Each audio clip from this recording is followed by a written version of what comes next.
ఫ్యాక్టరీలోకి వెళ్ళి మన dream car ఎప్పుడైతే అది తయారవుతుందో అది చూస్తాం కదండి, స్కెలిటన్ అన్నది ఉంటుంది, ఇంకా పూర్తిగా షేప్ రాదు.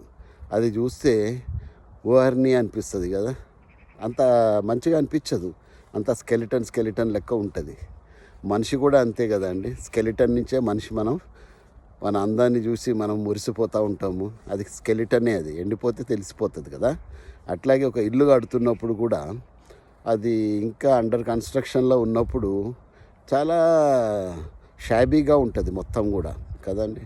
అట్లాగే ఒక స్వెటర్ కుడుతున్నప్పుడు ఆ వెనక భాగం ముందైతే సూపర్గా ఉంటుంది, వెనక చాలా అల్లికలతో గజిబిజిగా ఉంటుంది అన్నమాట.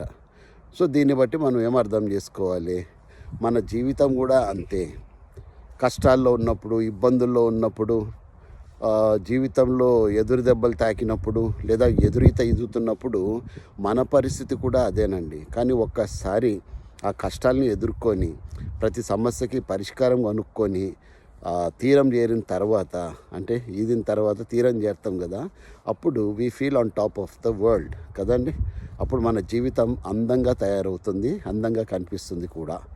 సో ఇది మనం ఎప్పుడు కూడా తెలుసుకోవాలి. సగం చూసేసి మనం బాధపడాల్సిన అవసరం లేదు. మన భవిష్యత్తులో మనం ఎంత అందంగా తయారవుతున్నామో అది చూసుకోవాలి.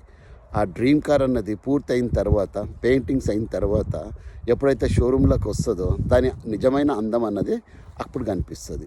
ఇల్లు కూడా అంతా పూర్తయ్యి రంగులంతా వేసిన తర్వాత, ఇంటీరియర్ చేసిన తర్వాత అది ఒక స్వర్గంలాగా కనిపిస్తుంది. స్వెటర్ కూడా అంతే, ముందు బ్యూటిఫుల్గా ఉంటుంది కానీ వెనక మనం ఎప్పుడు చూడము, ఆ బ్యూటీనే చూస్తాము.